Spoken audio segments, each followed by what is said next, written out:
പിതാവിന്റെയും പുത്രന്റെയും പരിശുദ്ധാത്മാവിന്റെയും നാമത്തിൽ ആമേൻ. ഈശോയിൽ സ്നേഹം നിറഞ്ഞവരെ, നമ്മുടെ ഈ ജൂലൈ മാസത്തിന്റെ ഏറ്റവും സുപ്രധാന ദിവസങ്ങളിലൊന്നാണ് ഇന്ന് ആദ്യ വെള്ളിയാഴ്ചയാണ്. ഈശോയുടെ പീഡാസഹനങ്ങളെയും കുരിശുമരണത്തെയും അതിലൂടെ വന്ന രക്ഷയെയും നമ്മൾ വളരെ പ്രാധാന്യത്തോടെ ഓർക്കുകയും നമ്മുടെ ജീവിതത്തിന്റെ പ്രായശ്ചിത്തവും പ്രാർത്ഥനകളും കൊണ്ട് ഈശോയുടെ സഹനങ്ങളോട് നമ്മുടെ സഹനങ്ങളെ ചേർത്ത് വെച്ച് വലിയ അനുഗ്രഹം പ്രാപിക്കുകയും ചെയ്യുന്ന ദിവസമാണിന്ന്. നമുക്ക് എല്ലാവർക്കും ഈശോയുടെ കുരിശിൽ നിന്ന് സമൃദ്ധമായ അനുഗ്രഹവും സംരക്ഷണവും ഉണ്ടാകട്ടെ എന്ന് പ്രാർത്ഥിക്കുന്നു. സുവിശേഷത്തിൽ ഇന്ന് വായിച്ച് ധ്യാനിക്കുന്നത് ഈശോ തന്റെ 72 ശിഷ്യന്മാരെ വിവിധ സ്ഥലങ്ങളിലേക്ക് പ്രസംഗിക്കാൻ അയക്കുന്നതും അതിനുശേഷം അവർ തിരിച്ചു വന്ന് ഈശോയോട് കാര്യങ്ങൾ വിവരിക്കുന്നതുമായ ഭാഗമാണ്. ദൈവം നമ്മളെയും ഈ കാലത്ത് ഈശോയുടെ ശിഷ്യന്മാരായി ഈശോയ്ക്ക് വേണ്ടി ഈ ഭൂമിയിലേക്ക് അയച്ചിരിക്കുന്നു. നമ്മൾ ഇപ്പോൾ ആയിരിക്കുന്ന സ്ഥലമാണ് നമ്മുടെ പ്രേക്ഷിത പ്രവർത്തനം അല്ലെങ്കിൽ സുവിശേഷ പ്രഘോഷണത്തിനായിട്ട് ഈശോ തന്നിരിക്കുന്നത്.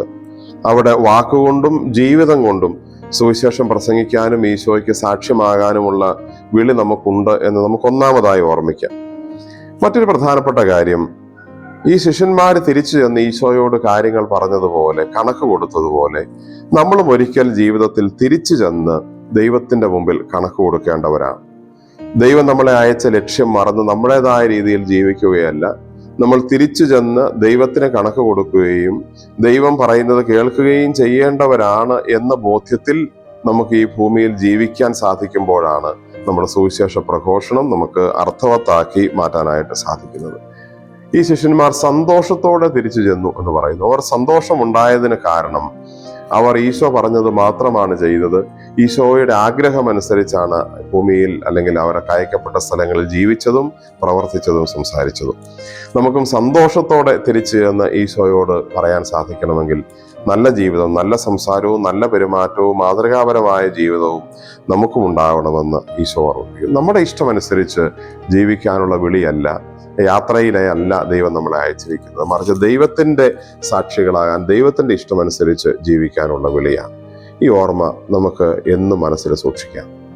നമുക്ക് പ്രാർത്ഥിക്കാം. കർത്താവായ ഈശോയെ, ഈ പ്രഭാതത്തിൽ ഈ അനുഗ്രഹീത ദിവസത്തിൽ ഞങ്ങൾ അങ്ങേ ആരാധിക്കുന്നു, സ്തുതിക്കുന്നു, നന്ദി പറയുന്നു. അങ്ങയുടെ കുരിശിൽ നിന്ന് ഒഴുകിയിറങ്ങിയ രക്തവും ജലവും ഞങ്ങളെ വിശുദ്ധീകരിക്കട്ടെ, സംരക്ഷിക്കട്ടെ, എല്ലാ തിന്മകളിൽ നിന്നും കാത്ത് സംരക്ഷിക്കട്ടെ.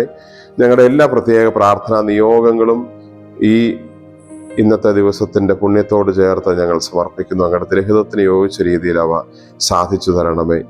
കർത്താവെ, ഞങ്ങളെ അങ്ങ് അയച്ചിരിക്കുന്നത് അങ്ങയുടെ ഇഷ്ടമനുസരിച്ച് ജീവിക്കാനാണെന്ന ബോധ്യത്തിൽ, ഒരിക്കൽ തിരിച്ചു വന്ന് അങ്ങയോട് കണക്ക് പറയേണ്ടവരാണെന്ന ബോധ്യത്തിൽ ജീവിക്കുവാനും അതനുസരിച്ച് ഞങ്ങളുടെ വാക്കുകളെയും പ്രവർത്തനങ്ങളെയും ക്രമപ്പെടുത്തുവാനും ഞങ്ങളെ സഹായിക്കണമേ.